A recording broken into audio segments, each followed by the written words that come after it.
نحمده ونصلي على رسوله الكريم اما بعد بسم الله الرحمن الرحيم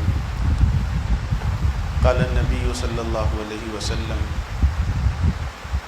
هو شهر الصبر والصبر ثوابه الجنة والشهر المواساة او كما قال عليه الصلاة والسلام۔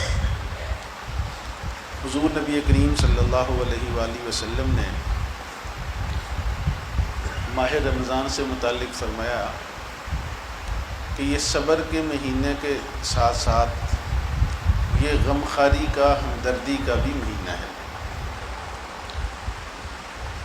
یہ غمخواری اور ہمدردی کا مہینہ اس لیے کہ اس میں جب کوئی انسان روزہ رکھتا ہے، وہ جتنا بھی مالدار ہو، اللہ کریم نے اس کو جتنی بھی نعمتیں عطا فرما رکھی ہوں، جتنی بھی دولت عطا فرما رکھی ہو، لیکن روزے کی حالت میں اسے کچھ پیاس کا احساس ہوتا ہے۔ اس پیاس کے نتیجے میں اسے عام انسانوں کی پیاس کا بھی ادراک و احساس ہوتا ہے۔ اس روزے کی حالت میں اسے بھوک کا احساس ہوتا ہے، اس کے نتیجے میں غربا، فقراء، ان کی بھوک کا بھی احساس ہوتا ہے۔ بالآخر یہ سوچنے پر مجبور ہوتا ہے کہ دیکھیں، میں تو ایک مہینہ کے لیے اللہ کا حکم سمجھتے ہوئے میں نے یہ بھوک اور پیاس برداشت کی اور کر رہا ہوں، تو جن پر پورا سال یہ بھوک اور پیاس رہتی ہے، ان کی زندگی کیسے گزرتی ہوگی؟ تو یہ ادراک، اس کو شعور روزہ اس کے اندر پیدا کرتا ہے۔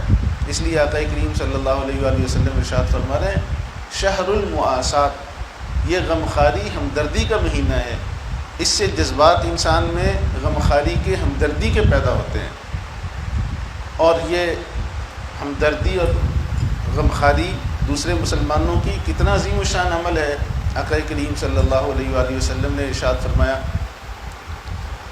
کہ جو کوئی کسی مسلمان کی پریشانی کو دور کرتا ہے اور اسے خوش کر دیتا ہے، فرمایا اللہ کریم اس خوش کرنے والے انسان کو جنت میں داخل فرمائیں گے۔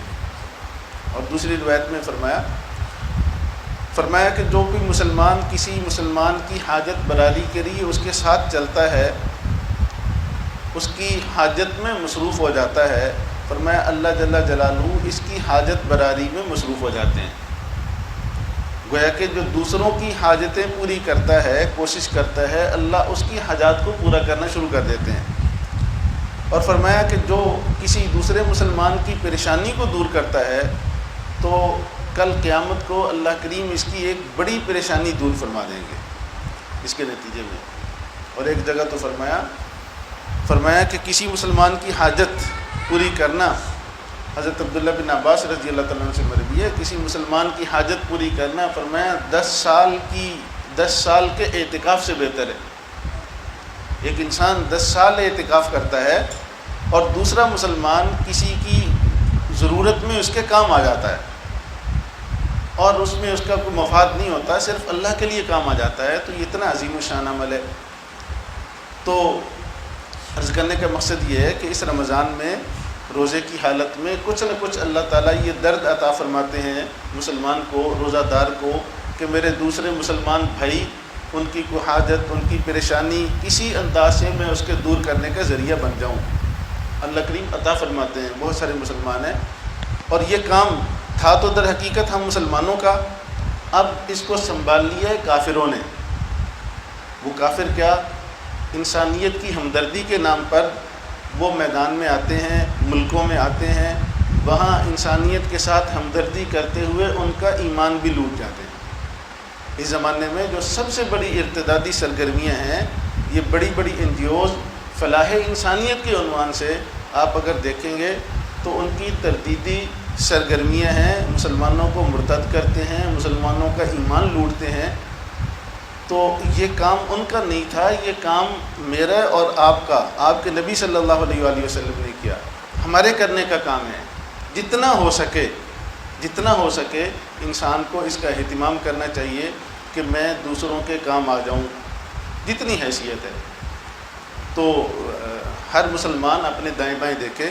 تحدیث بن نعمت کے طور پر عرض کرتا ہوں، الحمدللہ ہر رمضان میں، حالانکہ ہم فقیر لوگ ہیں، اپنا کوئی اتنا زیادہ نہیں ہے، لیکن یہ ضرور ہوتا ہے کہ ایسے گھر، ایسے گھرانے جہاں کمزوری ہے اور فقر ہے اور سفید پوش بھی ہیں، تو اللہ کا شکر ہے کہ ہر رمضان میں کچھ ایسے گھرانے ہم ان کے گھروں تک راشن پہنچاتے ہیں، جس میں تقریباً 2-2.5 ہزار مالیت ہوتی ہے۔ اس سال بھی الحمدللہ العظیم تقریباً 50-60 گھر، ان کا یہ اہتمام کہ ان کے گھروں تک، ان کو گھر میں نہ بلایا جائے، ان کے گھر تک وہ چیز پہنچائی جائے۔ اگر یہ مسلمان اس طرح سارے کے سارے سوچیں، اور یہ مسلمانوں کے تعاون سے ہے، ہمارے دوسرے مسلمان ہیں وہ تعاون کرتے ہیں، ذریعہ وہ بنتے ہیں، آگے تحقیق کر کے ان کے گھروں تک پہنچانے کا ہم کام اپنے ذمے لے لیتے ہیں، تو اس سے الحمدللہ العظیم مسلمانوں میں بیکاری پن بھی ختم ہوگا۔ اور یہ جو رمضان کا اصل مقصد ہے کہ ہمارے اندر ہمدردی پیدا ہو، غمخواری پیدا ہو، تو یہ اس روزے سے ہمارے اندر پیدا ہونی چاہیے۔ اپنے دائیں بائیں رشتہ داروں میں نظر رکھنی چاہیے اور ان کے گھروں تک عزت کے ساتھ، اگر کوئی تعاون کرنا چاہتے ہیں تو پوری عزت کے ساتھ ان کا تعاون کیا جائے۔ دعا گو ہوں اللہ مجھے اور آپ کو توفیق عمل نصیب فرمائے۔